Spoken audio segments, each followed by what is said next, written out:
Meus amados irmãos, hoje vamos falar ainda sobre o tema Natal, uma festa cristã. Nesse momento, nesse segundo encontro, nós falaremos sobre as teorias antinatalinas. Algumas teorias que colocam o Natal como uma festa anticristã, né? Primeiro tema, nós falamos acerca do Natal na perspectiva correta, segundo a Bíblia, que é o nascimento de Jesus e o que o nascimento de Jesus ele representa. Mas hoje vamos falar sobre algumas teorias antinatalinas. A primeira teoria é a teoria da cristianização, que diz que o Natal ele foi uma determinação, ou teria sido uma determinação de Constantino em 313, sendo confirmado pelo Concílio de Nicéia em 325, e que o Natal teria sido adaptado às festas pagãs romanas. Essa teoria também fala, e mais recentemente, surgiu o mito de Nimrod, onde Nimrod, Tamuz e Semíramis compunham uma espécie de trindade pagã. Primeiro ponto que é importante falar aqui é sobre essa teoria de Nimrod, porque, segundo esses teóricos, é a partir dessa família que todas as religiões pagãs elas foram construídas em todo o mundo. E segundo essa teoria, o paganismo ele entrou no cristianismo de uma forma a corromper o cristianismo, sobretudo nos festejos de Natal. Primeiro, precisamos dizer aqui quem foram esses personagens. Nimrod, registrado na Bíblia, em Gênesis 10, do 8 ao 12, ele era descendente de Cã, é um dos filhos de Noé, e ele era filho de Cuxi. Nimrod era filho de Cuxi. Nimrod, ele viveu por volta de 3.500 antes de Cristo. Tamuz também é registrado na Bíblia no livro de Ezequiel 8, versículo 14, onde fala das mulheres que choravam por Tamuz. Já Tamuz, ele era uma divindade da Mesopotâmia, também chamada de Dumuzi, e segundo a mitologia da Mesopotâmia, Tamuz morria e revivia ou renascia todos os anos. E ele era, portanto, um deus que representava as estações. Era marido de Istá ou Astarote. A adoração a Tamuz ela tem registro nos idos de 3.000 a.C. Já Semíramis, que é a personagem mais controversa dessa história, porque não há uma personagem com esse nome, mas tem um indício de que teria sido a mãe do rei Adad-Nirari, conhecida como Sammu-Ramá. Então, é muito provável que essa Semíramis tenha sido Sammu-Ramá, mãe do rei Adad-Nirari. Só que o problema é que essa Semíramis, ela viveu por volta de 800 a.C. E aí a conta não fecha, porque Nimrod teria vivido por volta de 3.500 a.C. Tamuz começou a ser adorado por volta de 3.000 a.C. e Semíramis só veio a existir por volta de 800 a.C. Ou seja, é uma mãe que é mais nova do que o filho. Então aí nós já começamos a ver que o mito de Nimrod é uma besteira histórica. É uma falácia histórica. Não tem base alguma. Nenhum historiador sério pode confirmar o mito de Nimrod. Nenhum. E, portanto, todo esse mito sobre o Natal, ele é baseado em fundamento de areia. Fundamento de areia. Mas de onde esse mito entrou no imaginário cristão, principalmente protestante? O pastor escocês Alexander Hislop, que viveu entre 1807 e 1865, ele publicou em 1853 o livro As Duas Babilônias. Nesse livro ele afirma que Nimrod fundou a Babilônia, que Semíramis foi a sua esposa e que ela engravidou, mas Nimrod morreu. E aí existem variáveis nesse relato, que eu não vou entrar aqui em detalhe, mas uns dizem que ele morreu de uma morte violenta, outros dizem que ele foi assassinado, teria sido assassinado pela própria Semíramis, mas isso não vem ao caso. Mas Semíramis, grávida, gerou a Tamuz e alegou que Tamuz seria a reencarnação de Nimrod. E aí a figura da mãe com o seu menino, ou Deus menino, teria vindo daí. E o nascimento de Tamuz teria sido no solstício de inverno, portanto, nas proximidades do Natal, ou do 25 de dezembro. E segundo Hislop, a partir dali, esse modelo de culto de mãe e filho passou a existir e foi incorporado depois pelo catolicismo romano. Mas Hislop, que já morreu, ele encontrou no pastor americano chamado Ralph Woodrow, nascido em 1939 e que ainda é vivo, um grande aliado. Woodrow publicou em 1966 o livro Religião Misteriosa da Babilônia. E esse livro foi publicado em português. E ele repete toda essa teoria falaciosa de Hislop. Ele repete todas essas fake news de Hislop. E esse livro foi publicado e chegou no Brasil entre os anos 70 e 80. E por isso muitos cristãos, principalmente protestantes, passaram a repudiar a celebração do Natal como tendo uma correlação com o paganismo. Só que o problema é que o próprio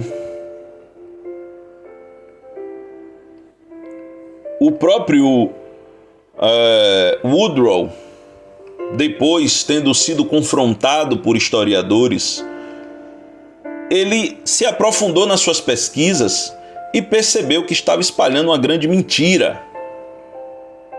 Ele pediu perdão, retirou o seu primeiro livro das prateleiras e fez outro livro, desfazendo todos os ensinamentos errados de Hislop. E ele, quando percebeu tudo isso, ele escreveu o livro em 1997, o livro Babylon Connection. É uma pena que o pedido de desculpa de Woodrow e toda a sua tentativa de desfazer o que ele mesmo havia feito não chegou com tanta força no Brasil. O fato é que ele próprio afirma que, apesar de sua multidão de palavras, Hislop não consegue provar nenhuma origem babilônica para o Natal. Nós já vimos aqui que não há nem possibilidade matemática desta família existir. Essa família de Nimrod, Tamuz e Semíramis. Ou Nimrod, Semíramis e Tamuz. Não há possibilidade histórica dessa família existir. Você que está me ouvindo, nunca mais fale desta família porque ela não existiu. Não fale para não falar bobagem. Não fale para não cometer um erro histórico e propagar uma farsa histórica. Não faça isso com a sua própria reputação, porque esta família não existiu e não há a menor possibilidade dela ter existido. Um outro mito criado por Hislop e por Woodrow é o da árvore de Natal, que, segundo ele diz, a árvore de Natal seria Nimrod redivivus, ou Nimrod renascido, como um símbolo da religião pagã. E ele usa um texto de Jeremias 10, versículos 2 a 4, como uma suposta base, né? Mas sem nenhuma hermenêutica, sem nenhum fundamento. O texto de Jeremias fala da idolatria e da construção de um ídolo de madeira e não de uma árvore. Então, apenas uma interpretação de texto bem feita já acaba com essa narrativa. E não existe nenhum texto histórico mesopotâmio, nenhum mito sumério ou acádio, nem registros arqueológicos sobre esta farsa de que uma árvore verde seria o símbolo do Nimrod renascido. Não existe. A árvore de Natal, a sua origem mais aceita, a versão mais aceita da origem da árvore de Natal é que ela surgiu provavelmente na Alemanha protestante do século XVI. Então veja, a árvore de Natal teria surgido entre os protestantes como uma forma de substituir o presépio. E ela foi usada inicialmente com peças que representavam o Éden, enfeitada de frutas e pães doces. Bom, não é obrigatório ninguém fazer uso de uma árvore de Natal. Mas eu não posso aqui dizer que é um símbolo pagão. Se a sua consciência não lhe permite arrumar sua casa, fique à vontade. Mas eu não tenho elementos históricos para dizer que uma árvore de Natal é um símbolo do paganismo ou do ocultismo. E quando nós afirmamos algo sem prova, e pior, quando afirmamos algo que não é verdadeiro, nós estamos cometendo fake news. E fake news é um nome bonito para mentira.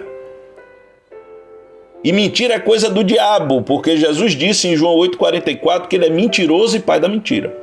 É claro, irmãos, que se alguém afirma algo de consciência limpa e inocente, Deus não vai levar em conta aquilo. Mas quando a verdade chega, a gente tem que parar. E temos que ter responsabilidade com o que a gente recebe. Eu vou dar um exemplo aqui. Há alguns anos apareceu um mentiroso dizendo que fez o pacto da maionese Hellmann's. E muita gente deixou de comprar maionese Hellmann's no mercado. E porque não pode, porque é consagrada, porque aquele suposto pastor não sei aonde disse que ele consagrou a maionese. E ninguém foi conferir as datas. A maionese foi fundada, a marca foi fundada muito antes desse homem nascer. E, portanto, era impossível que o relato dele fosse verdadeiro. Era impossível. Apareceu um outro mentiroso dizendo que fez o pacto de um artista muito famoso aí, que eu não vou citar o nome. E ninguém foi conferir as datas. Quando essa artista já era famosa, esse mentiroso ainda estava tomando uma madeira. Como é que ele fez pacto? De ninguém. Apareceu um outro mentiroso dizendo que era um grande cantor e compositor de uma banda de rap, ou hip hop, não entendo muito bem desse ramo, muito conhecida. E esse mentiroso dava testemunhos e batia até na cabeça para dizer que tinha uma placa de titânio. E esse foi desmentido pelo próprio líder dessa banda. Então, irmãos, a gente tem que ter responsabilidade até com o que a gente ouve. Não é só com o que a gente fala. mas com o que a gente acredita. Não há nada que impeça a gente conferir na fonte. A Bíblia diz que os bereanos recebiam a palavra de bom grado, mas eles conferiam nas escrituras para ver se era daquela forma. Nós temos que amadurecer na fé. Alguns falam sobre a Saturnália e o Sol invicto, porque a Saturnália, o Natal foi uma adaptação da Saturnália. A Saturnália era uma festa em louvor a Saturno, um deus romano que, segundo a mitologia, era pai de Júpiter. Só que a Saturnália acontecia entre 17 a 23 de dezembro e, portanto, não tinha nenhuma ligação com o Natal. E o Sol invicto não ocorria dia 25 de dezembro. O Sol invicto foi celebrado em diversas datas: 8 de agosto, 9 de agosto, 28 de agosto, 19 de outubro, 22 de outubro e 11 de dezembro. E a única referência histórica que nós temos do 25 de dezembro é o cronógrafo de 354 depois de Cristo, que registra Natalis Invicti. Não fala Solis Invicti ou Natalis Solis Invicti. Esse documento registra o dia 25, esse mesmo documento registra o dia 25 do 12 como a data do nascimento de Jesus. E, portanto, se esse documento é verdadeiro, ele é todo verdadeiro. E se ele é equivocado, ele é todo equivocado. Obviamente que nós não sabemos a data em que Jesus nasceu, e eu não tenho como afirmar aqui a data que Jesus nasceu. Não tem. E é exatamente por isso que estamos falando aqui de teorias antinatalinas e que elas não têm o menor sentido.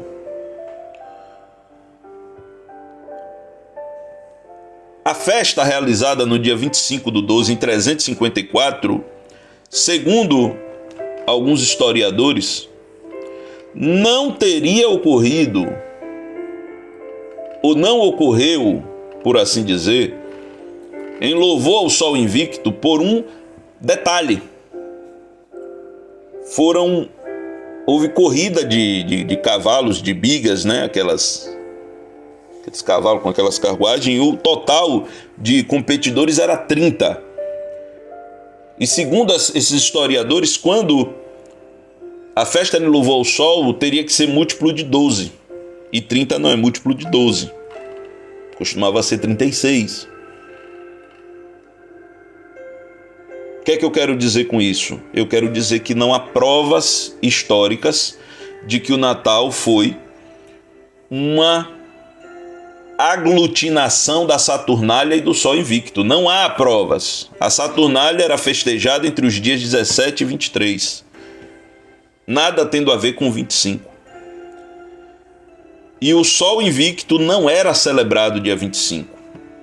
E o documento que registra 25 não fala de Sol invicto, fala Natalis Invicti. Só que Saturno era chamado de Invicti, Júpiter era chamado de Invicti, o próprio César, porque César não era um nome, era um título, o título do imperador romano, o próprio César era chamado de Invicti. Então é possível que este Invicti, no imaginário romano da época, seja o próprio Jesus, porque Natalis Invicti. Possível não é comprovado, por isso que eu estou enfatizando, possível, né?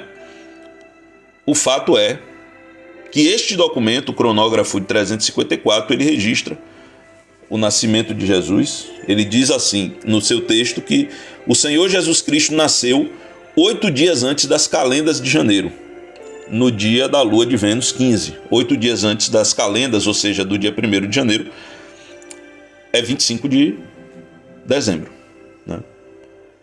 Mas eu repito, não há como provar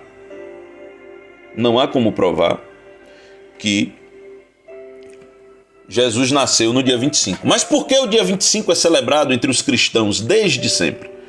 Por quê? o dia 25? Por que essa celebração do dia 25? Aí nós vamos entrar aqui um pouquinho no tema que iremos abordar na próxima semana, que é o Natal da Igreja Cristã. Mas eu só vou passar um pouco para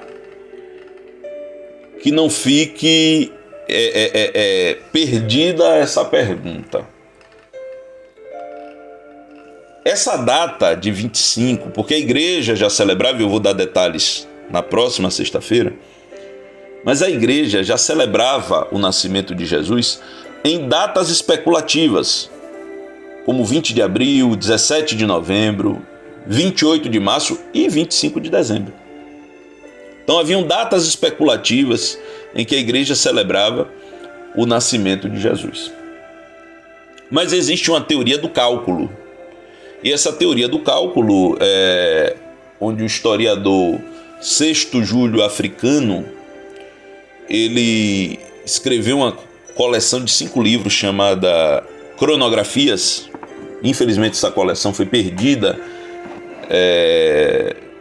em quase sua totalidade, mas ele escreveu o que ele acreditava ser o cálculo da história da civilização humana, da sua origem até o ano 221 depois de Cristo. E ele definiu, esse historiador, a data da concepção de Maria, ou a encarnação de Cristo, por assim dizer, em 25 de março, que teria sido a mesma data da criação do mundo, em 5.501 a.C. E, portanto, março, mês 3, culminaria 9 meses depois, no dia 25 de dezembro. Isso é uma teoria. Isso é uma teoria. O documento chamado cronógrafo, que nós já falamos, também remonta a essa data como a data do nascimento de Cristo. Havia também, e aí uma terceira teoria que é muito pouco falada, é porque o 25 de dezembro também era festivo na tradição judaica, pois era o dia que se celebrava o Hanukkah, ou a festa da dedicação, ou a festa das luzes. E existem alguns historiadores que afirmam que foi trazido essa data de 25 de dezembro para tentar conciliar ali com um feriado ou com uma data festiva dos judeus. São teorias, irmãos. Teoria não é prova. Se alguém estiver me ouvindo, não vai poder dizer depois que eu afirmei categoricamente isto ou aquilo. Mas eu estou trazendo as teorias para explicar por que depois, o 25 de dezembro, ele foi oficializado no calendário da igreja como o dia da celebração do nascimento de Jesus. Então, de teoria em teoria, de versão em versão, ninguém sabe ao certo a data do nascimento de Jesus. E existe um determinado pastor que diz que foi providencial, foi divino que o homem não tivesse a data certa do nascimento de Jesus. Por quê? Para que não sacralizasse o dia. Porque o Natal não é para se adorar o dia, é para se adorar Jesus. E infelizmente muitos teóricos antinatalinos, eles fazem isso, eles demonizam o dia. Porque eu deixo uma pergunta aqui no ar. Quem fez o dia 25 de dezembro? Quem fez o dia 24 de dezembro? Quem fez o dia 20 de dezembro? Quem fez o dia 1º de janeiro? Foi Deus. O calendário é coisa do homem. Os dias, os tempos e as estações é coisa de Deus. Para os irmãos terem uma ideia, o calendário, ele não começava no dia 1º de janeiro. O Ano Novo em nossa cultura ocidental, ele começava em março. E até 46 depois de Cristo, ou seja, depois que Jesus nasceu, o Ano Novo passou a começar dia 1º de janeiro para os romanos. E o mês de janeiro é um mês que tem esse nome por causa de Jano, um deus romano de duas faces, que era chamado de porteiro do céu e responsável por abrir. Era o deus responsável pelos começos. Começo de colheita, começo de guerra e também o começo do ano. Então eu acho a coisa mais incoerente do mundo alguém não celebrar o Natal por uma suposta origem pagã e celebrar o Ano Novo. É incoerente. Eu respeito, mas eu não posso concordar, porque o Ano Novo ocidental, repito, e que não são todos os povos do mundo que celebram no dia 1º de janeiro. Os chineses celebram em outra data, os muçulmanos celebram em outra data, os judeus celebram em outra data, né?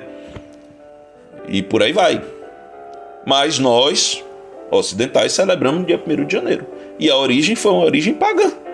Tem algum problema? Não, não tem. Não tem problema nenhum. Precisa mudar o nome do mês? Não, não tem problema nenhum. Porque você não está adorando a Jano, irmão, você está adorando a Deus.